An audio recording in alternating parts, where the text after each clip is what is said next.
Welcome to Fishing for Bees. This is my YouTube channel on swarm catching and beekeeping. We're located in Grand Rapids, Michigan. It's October 12th, mid-60s, and a beautiful day.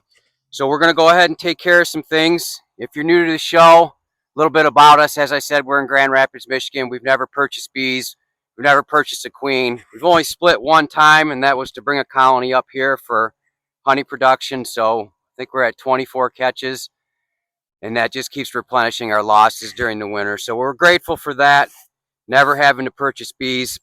One of these, this one is a swarm catch, this one is a split that I mentioned. We're going to go inside and we're going to replace their feeding, which are these HiveAlive Easy Feed Super Syrup bags. We have a video on them where we reviewed them. We didn't just receive them. These were provided to us by HiveAlive, but we didn't just receive them and then put them on the colony and say, yeah, they're good to go. We ran a video over 10 days showing the consumption of them.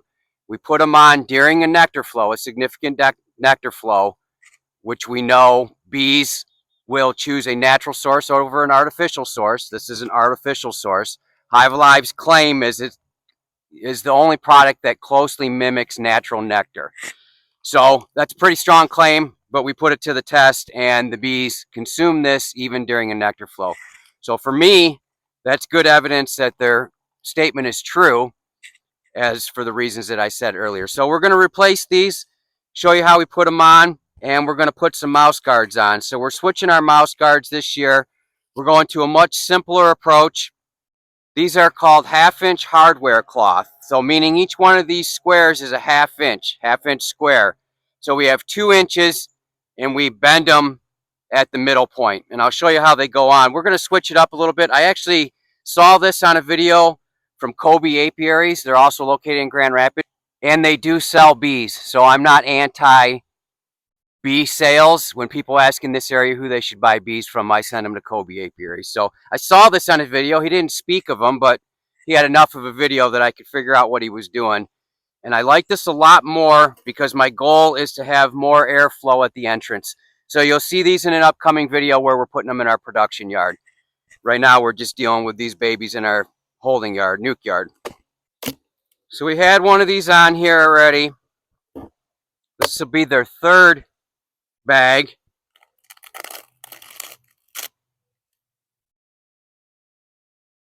Completely dry.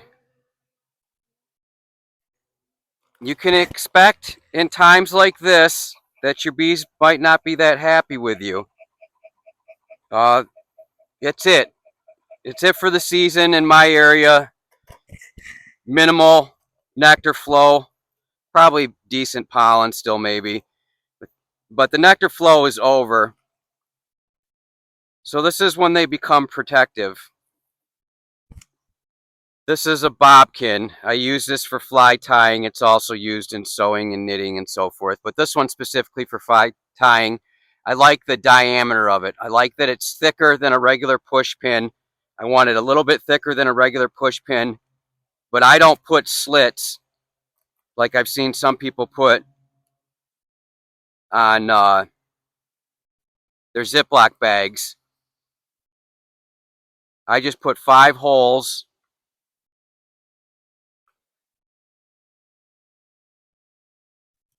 So I like to push down to verify that we have some flowing out. You can see by this one, you know, there's nothing left. And there is a top and a bottom to them. So this flatter side of the bag lays down. Don't puncture that side of the bag. So this colony looks good. You know, we're not pulling frames. One of the things we do want to check is the weight. And I would say they're up to weight. We still want to keep feeding them though, because there's an extra population of bees still that need to die off. They're not ready for winter. And while these bees are still alive, all these live bees are consuming, and we want these resources left for winter. So we're going to continue to feed them. Also, the good thing is that HiveAlive already has their supplement in it, so we're introducing the supplement to their entire colony, and I have videos on that. HiveAlive has better videos on the science and the data. They're much better at it than I am. All I know is they like the product, and my bees seem to be healthier, so I like that. A lot more active up here. spicier. Doesn't surprise me because this is a split from our longest living colony, a swarm catch that we've had for 5 years. Obviously, it's requeened itself. I haven't. They superseded the queen, requeened themselves, and they've always run a little bit spicy. But they're great honey producers, and we like their survival rate, so we deal with it. Another good population of bees.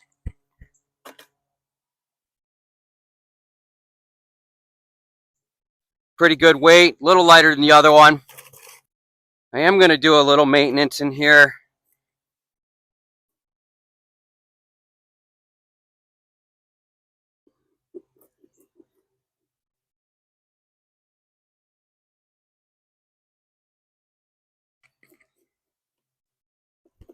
If you're located in Grand Rapids and you're just getting into swarm catching, I made a post in some local groups, or at least in the Facebook group for swarm catching, that I have propolis available for free. If you're getting into swarm catching and you just got your traps built and they've never caught bees, it's a great way to scent them, especially if you don't have bait comb. So get a hold of me. We'll hook you up, and I got a video on how I use it to scent my swarm traps. Now you can see, just like that,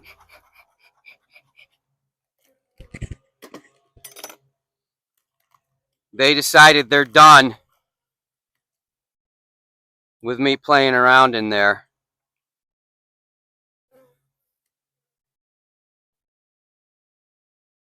I almost didn't do that maintenance, and as I said at the beginning, your bees can be defensive this time of year. I can see why some like to put a slit and not just a hole, because it's tough to get it to introduce itself and start coming out. But you can see by these bags, that's how it was done on these. Just 5 little holes.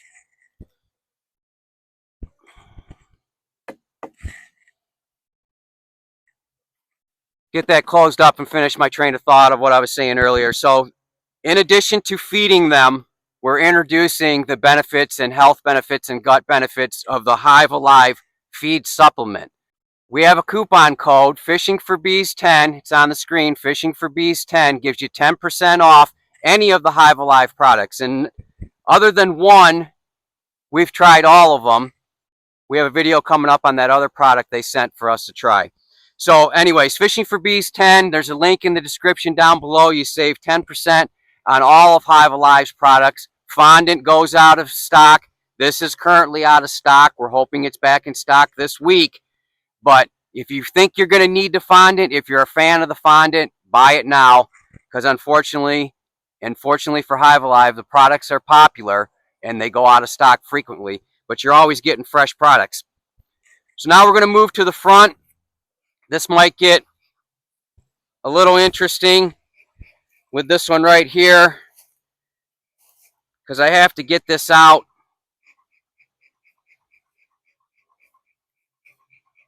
And I'm speculating it's probably glued in.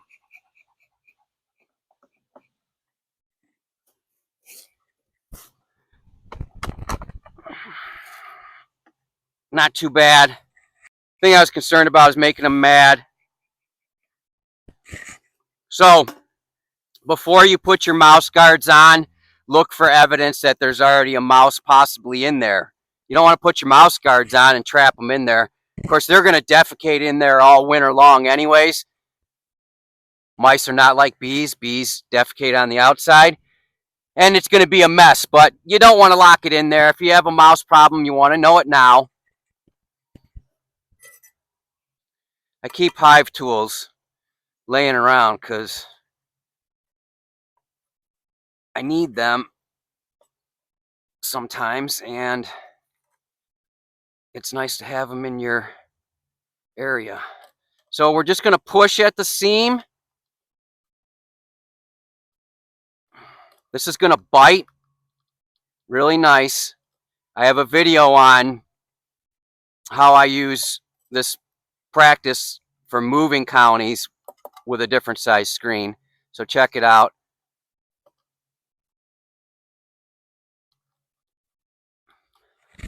Mice stay out, enough room for bees to get out. They're probably not going to use this bottom square. They're going to use this top square. Remember, 3/8 bee space. This is 1/2 inch, so that's good evidence right there, right? That's what we want to see. Oh, and I was wrong. They're using the bottom too. So good airflow for the winter. We use quilt boxes for moisture control.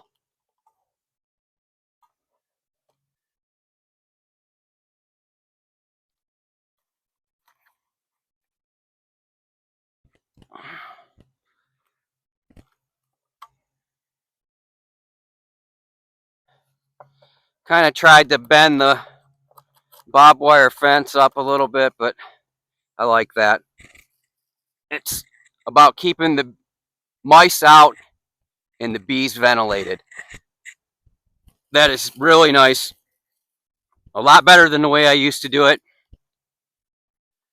I used to have to bang nails in and had wood and all kinds of stuff. So these are cut the length. I've just cut a strip, 4 squares,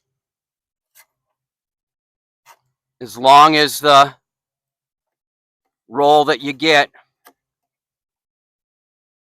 And then I measure them to length, and your colony should be similar. But the good thing is for every length of doing that, I get 1 for nukes and 1 for deeps. So that was good math. We don't like to waste.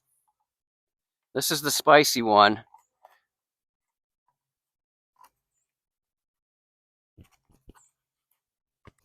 The screen bites into these really nice. This is a great way to move them. Again, I move them with 1/8 inch hardware cloth. I believe of the size. You have to check out my video.